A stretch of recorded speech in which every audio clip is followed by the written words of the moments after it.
ఓం నమో భగవతే వాసుదేవాయ. జై శ్రీకృష్ణ. అన్ని వర్గాల భక్తులకు, అన్ని వర్గాల ప్రజలకు గోకుల గోపాలకృష్ణ శ్రీకృష్ణ జన్మాష్టమి శుభాకాంక్షలు. పట్టణంలోని ప్రజలు, దేశంలోని ప్రజలు, రాష్ట్ర ప్రజలు ప్రతి ఒక్కరూ సుఖ సంతోషాలతో ఉండాలని, శ్రీకృష్ణ భగవానుడి ఆశీస్సులు నిండుగా ఉండాలని, ప్రతి ఒక్కరూ సుఖంగా ఆనందంగా జీవించాలని, ధర్మబద్ధంగా న్యాయంగా జీవించాలని కోరుతూ ఈరోజు ఉదయం 6 గంటల నుంచి స్వామివారికి మంగళవాయిద్యంతో మేలుకొలుపు. ప్రతి ఒక్క భక్తులకి స్వామివారికి పంచామృతాభిషేకం చేసుకునే అవకాశం, గర్భగుడిలోకి వెళ్ళి మూల విరాటికి పంచామృతాభిషేకం చేసుకునే అవకాశం మా పంతులు గారు మహేంద్ర గారు, శంకర్ గారు ఇచ్చి ఉన్నారు. కమిటీ వారు ఆ నిర్ణయాన్ని ఓకే అన్నారు. ప్రతి ఒక్కరూ జన్మాష్టమి రోజు గర్భగుడిలోని మూల విరాట శ్రీకృష్ణ భగవానుడికి తమ అమృత హస్తాలతో అభిషేకం చేసుకునే ఆనవాయితీని తీసుకొచ్చాం. అలాగనే ఈరోజు సాయంకాలం విద్యుత్ దీపకాంతంతో ఉట్టి మహోత్సవం ఘనంగా జరుగును.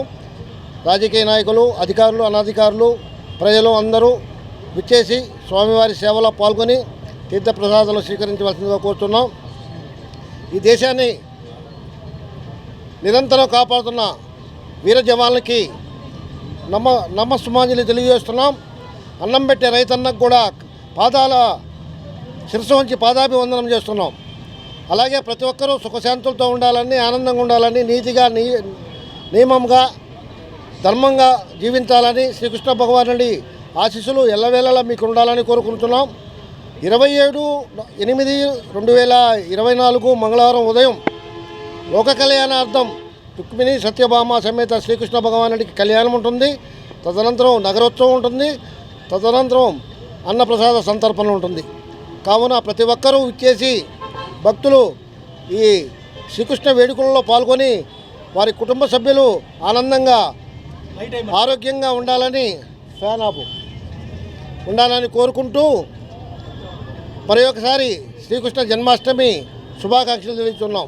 ముఖ్య గమ్యనక దేవాలయం అయితే మహాదాతలు ఆర్థిక సహాయంతో కట్టగలిగాం.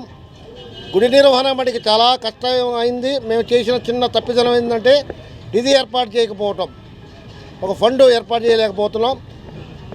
మహనీయ భక్తులు ఎవరైనా కానీ నిధికి దేవాలయ అభివృద్ధికి సహకరించవలసింది కోరుతున్నాం. అలాగనే ముఖ్యంగా ప్రతి ఒక్కరూ భగవద్గీత పఠించండి. భగవద్గీత మీ జీవితాన్ని మారుస్తుంది. మన హిందూ గ్రంథాల్లో కానీ, బైబిల్లో కానీ, ఖురాన్లో కానీ ఎవరు నేను దేవుణ్ణి అని చెప్పలా. ఒక భగవద్గీతలోనే శ్రీకృష్ణ భగవానుడు నేనే దేవదేవుణ్ణి, నేనే సర్వంతరయామిని, నా నుంచే చూస్తారు, నా నుంచే వింటారు, నా నుంచే మాట్లాడతారు, నా నుంచే భుజిస్తారు, నా నుంచే విచరిస్తారు అని చెప్పినాడు. శ్రీకృష్ణ భగవానుడిని నమ్మి కాళ్ళు పట్టుకుంటే మీ దుఃఖాలన్నీ పోతాయి. అందరూ హ్యాపీగా ఆనందంగా ఉంటారు. ఆరోగ్యంగా ఉండాలని, ఆనందంగా ఉండాలని ప్రతి ఒక్కరూ పేరున ధన్యవాదాలు తెలియజేస్తున్నాం. ఈ ఉట్టి మహోత్సవానికి రేపు కళ్యాణానికి పాల్గొని జయప్రదం చేయవలసిన కోరుతున్నాం. హరే కృష్ణ, జై శ్రీకృష్ణ. ఓం నమో భగవతే వాసుదేవాయ. Thank you all. Hare Krishna. ఈరోజు 26వ తారీఖు అనగా సోమవారం మరి కృష్ణాష్టమి జన్మం సందర్భంగా మరి మనం ఈరోజు అంగరంగ వైభవంగా మన గోపాలనగరంలో విచ్చేసి ఉన్న శ్రీకృష్ణుడికి అభిషేక కార్యక్రమం మరి పాల్గొన్నాం. మరి ఈరోజు అనగా 26వ తారీఖు సాయంత్రము పుట్టి కార్యక్రమం మహోత్సవం ఉంటుంది. రేపు 27వ తారీఖున మరి స్వామివారి కళ్యాణము, అదేవిధంగా ఊరేగింపు, అన్న సంతర్పణ ఉంటుంది. మరి భక్తులందరూ ఈ యొక్క కార్యక్రమాల్లో పాల్గొని స్వామివారి కృపకు పాత్ర అవ్వాల్సిందిగా కోరుచుకుంటున్నాం. హరే కృష్ణ, జై కృష్ణ, శ్రీకృష్ణ.